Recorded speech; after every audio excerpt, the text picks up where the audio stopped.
Good evening once again, ladies and gentlemen. I'm Kevin Lewis. This time I've got a person alongside of me.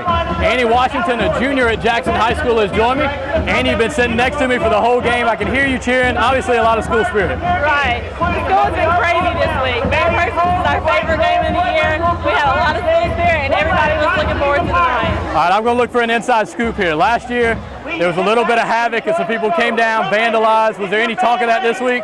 Or did Coach Paris make it clear that better not happen? Coach Paris had about 20 guys spend the night at his house last night because he was scared to death that some were coming back because that was planned just like every year. And unfortunately, we all kind of got away with not doing anything this year. But maybe next year. Hey, as long as they all behave, we don't need anybody suspended. That can get rough. Because that would have been bad because we've got a good team and good guys, and I don't want to lose any of them. All right, well, I've got you here. We've gotten one prediction on the season from the cheerleading squad. Give me your prediction for the rest of the year. We are going 10-0 all the way, baby. All right. Annie Washington, a junior, joining us here with Sports in the South, your hometown sports network. Good evening, ladies and gentlemen. I'm Kevin Lewis here with your first half recap. The Jackson Red Devils struck quick as Matt Coughlin found D. Williams on a seam route. He hit the slant, and then D. Williams did the rest as he took it almost 70 yards to the house. And Jackson won the field position game from there, drove it down the field, and then it was Akir Griffin who took it in. Not often do you see a fullback do what he did, but he got a great block from Q Stillwell, who on the crackback upended a Mary Persons defensive back, got him on the board. Kyle Staples missed a field goal attempt to make it 17-0, but the Red Devils still held strong as they lead at 14-0 at the end of the first half. The defense that we've talked about, they got Neron Ball back. That front four has done a great job so far, generating pressure and causing trouble for this option offense, hitting them at the point of attack.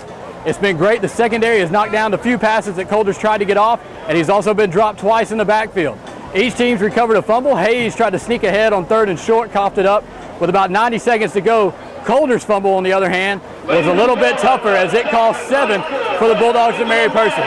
Coach Mike Parrish showed he prepared great for this game. They were well done. The defense holding strong. Let's see if they can continue to do it for the next 24 minutes of football. We'll take another short break and be right back with second half action from Forsyth, Georgia. You're watching Jackson High School football on Sports in the South, your hometown sports network.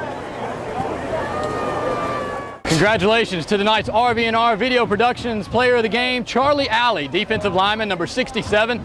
The senior wreaked havoc on the Mary Persons quarterback as he got back there for a couple of sacks, forced a fumble, and a lot of times he opened up lanes for Jamal Akil Neron Ball to come off the outside. Congratulations, Charlie Alley. Great game, and we will see you next week. Try to get an interview set up with him if it's all right with Coach Paris as we go back to doing our RV&R Video Productions Player of the Week. As congratulations once again to number 67, Charlie Alley, on this award for the Jackson High School defense. Good evening once again, ladies and gentlemen. I'm Kevin Lewis here with Cassie Newton, a freshman at Jackson High School. And Cassie, it's your first year in high school. This is your first big rivalry game, in high school. Tell me about the atmosphere and what it was like just walking up the hallways and seeing this class getting ready for this game. Oh, it's been crazy. It's been people talking about it, sending around text messages, signs everywhere, everything. The readout, everything. It's been crazy. All right, so you made the drive down here. There was a lot of fans. Tell me, how long were you sitting down? It couldn't have been long. Never.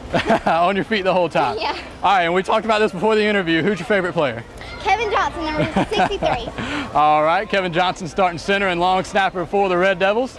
So thank you, Cassie, and hopefully see you next week. All right, thanks. All right. Good evening once again, ladies and gentlemen. I'm Kevin Lewis here with your post-game wrap-up. The second half was about the same way, started the same way the first half did, as the Jackson offense drove it down, and you can't keep a good man down as Quint McKibben took it in around the right side, dove in, found the end zone for the touchdown, as Quint just one touchdown on the night off of his season pace where he went from 2 to 3 to 4, but still with 12 touchdowns on the year, averaging over 2 per game. So a great job by this Jackson offense. The Jackson defense stood strong once as they were pinned to the wall. They held Mary Persons from the 2-yard line. They did not let them in. After a short punt by McClendon and a couple penalties on the defense, finally Mary Persons was able to get it in as Rozier's kick went wide left, and that got them their 6 points. But the Jackson defense, they were only allowing 6 per game coming in. They'll be the same way going out. Mary Persons came in ranked number 10 in the state, according to GeorgiaPrepCountry.com. They're going to go out not at 10. As Jackson may try to creep in, we may see them as high as 9 or 8 as they improve to 2-0 in the region, 5-0 overall. Congratulations to Coach Paris, who keeps his regular season win streak alive. And next week it'll be a Saturday edition as we head up to Atlanta to Lakeside Stadium, and it'll be against South Atlanta. So until then, for our producer, O. Curtis White, I'm Kevin Lewis, and signing off, You're watching Sports in the South, your hometown sports network. Carleton will come out now. McKibben and Walker in the backs. 2 receivers to the near side. Head the tight end to the far side. Carleton to pass. Looks over the middle. He's got it. Q Stillwell.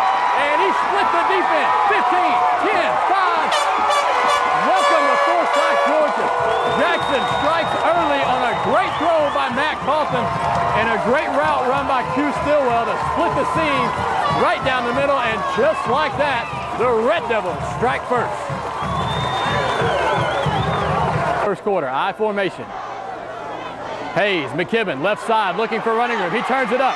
15, 10, 5, spin move, and stepped out of bounds inside the 5, down to the 2-yard line. That is the Quint McKibben we're used to seeing. As they say, he stepped out at about the 4, a pickup of 10 on the play, and that's enough for a Jackson first down. First and goal with 23 seconds remaining in the quarter. I formation, give straight up the gut, Ikea Griffin. And he bounces it outside. What a block! Oh my! Q Stillwell says hello. Ladies and gentlemen, this one is worth taking another look at. Not very often do you see a big man get stuffed in the middle, turn around and come back outside, and not very often do you see a crack back like that. Q Stillwell says, hey, we're from Jackson and we're for serious. We are not going to play around today. This is a region championship possibility right here. Region championship could be on the line. Fox 5 is here, and that was in your face. We told you it was Fox 5 in your face. Fox is getting the Jackson crowd riled up as you see the infamous hand down there being held by the Devil himself, as he has been sporting around a stuffed bulldog on a leash that seems to have a little bit of blood on the underside.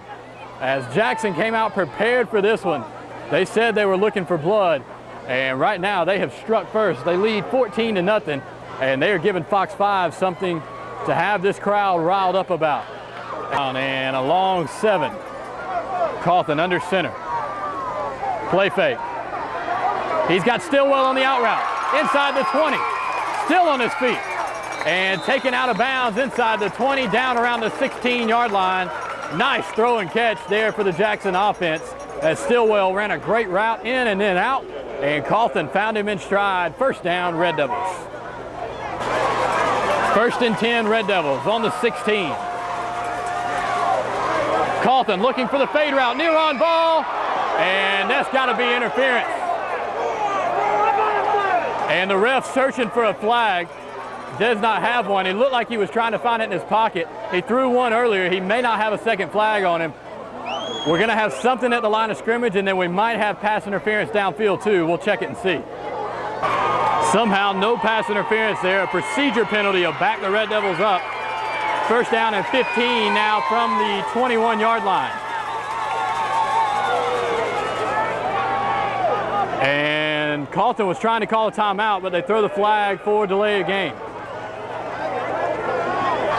First down and 20 now for the Red Devils.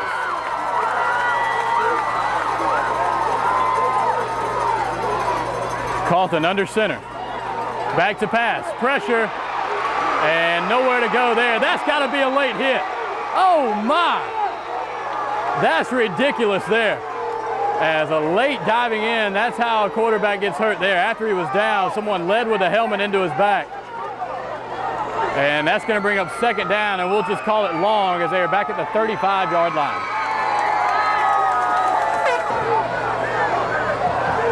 I formation. One receiver to each side. Play fake. Nope, they'll hand it off. McKibben looking for running room on the near side.